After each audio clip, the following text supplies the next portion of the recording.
You see about issue about the death of Raila. Now they are accusing Kasongo.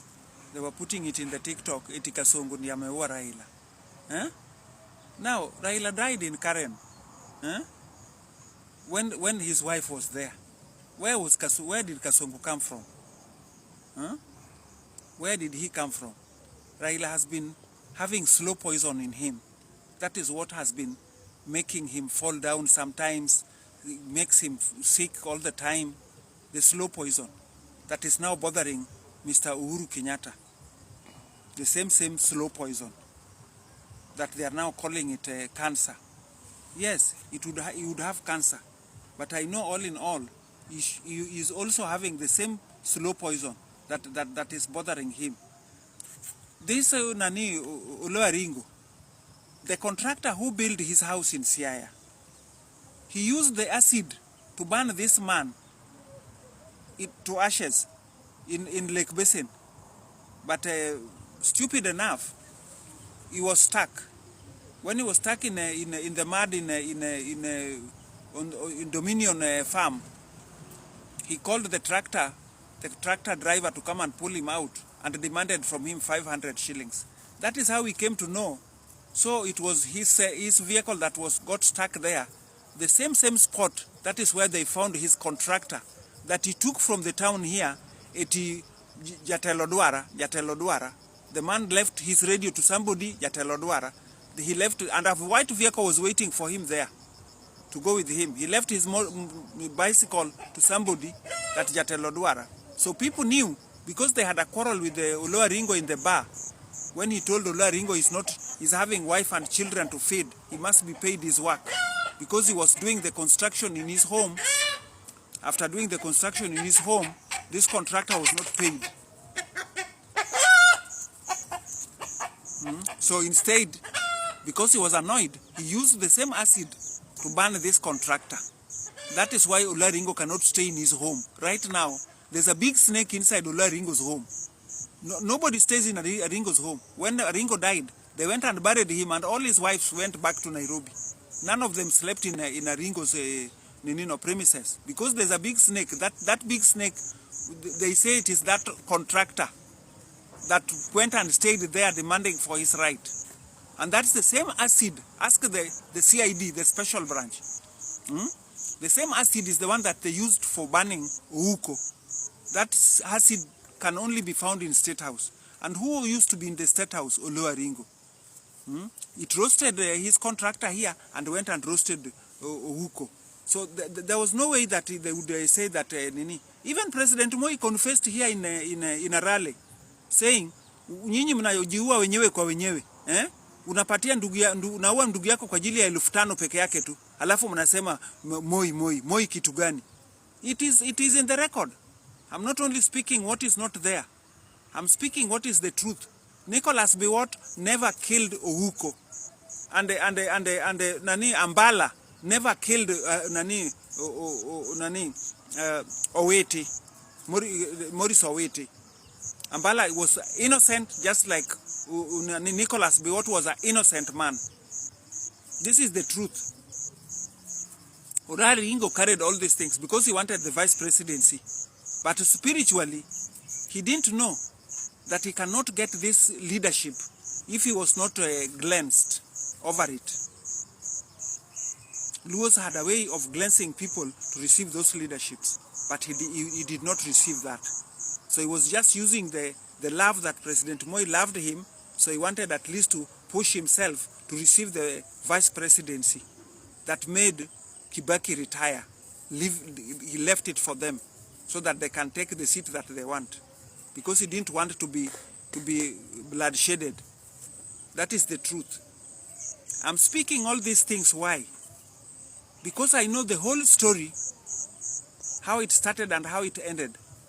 And I do not want it now that when I'm kept in a paper bag to Rivayala, then nobody people will still accuse Biwott for killing Nani Ouko, and people will still be accusing Ambala for killing Oweti, and yet Oloaringo is the one who did all that.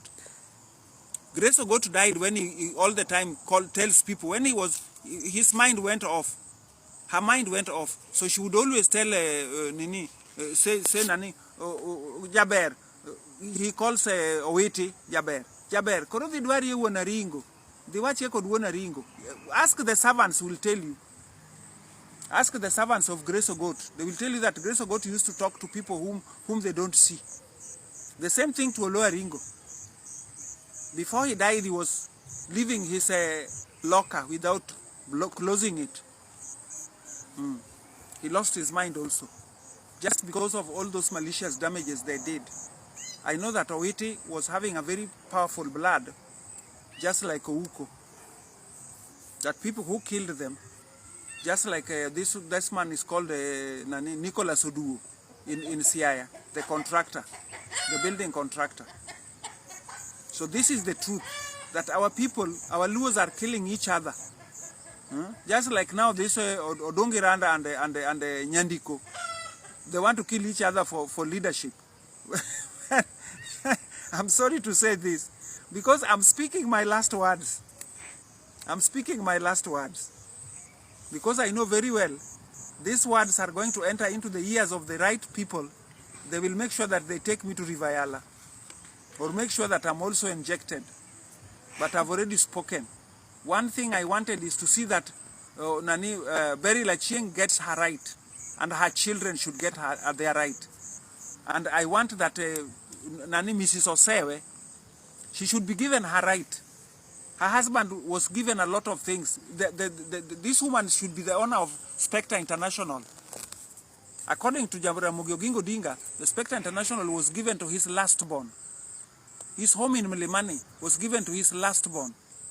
His home in Nyamira, that now they have made a museum, was given to the last born. That is Osewe. And they are denying this woman everything. They leave her suffer.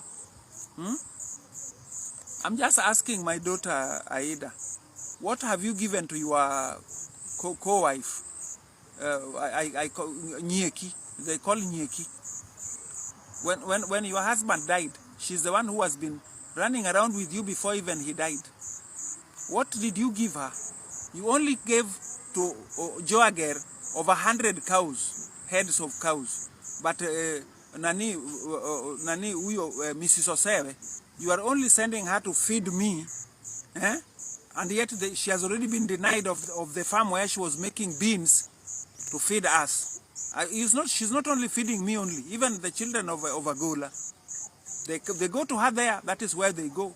When they are desperate, they go and at least have a good time at their mother's house there, because they have nowhere. They don't have a home. That is the only home they have, a home that is not having a title deed. These are the things that I wanted to spit out before I die. I've spoken. So whoever feels that I've spoken badly can score a razor blade. But I've spoken.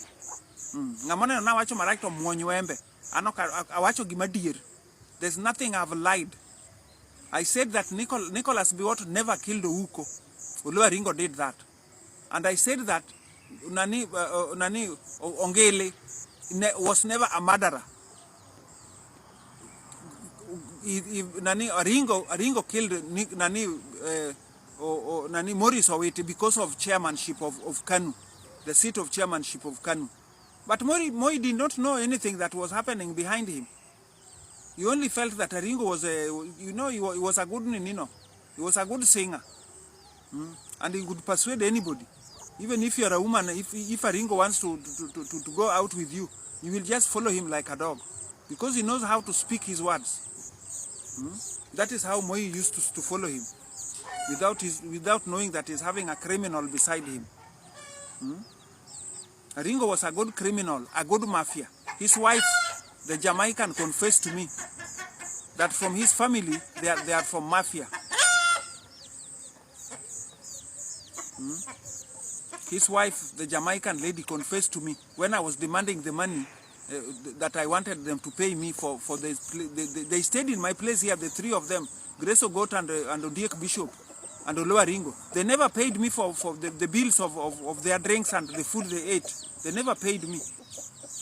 They said that Aringo was paying and Aringo did not pay me.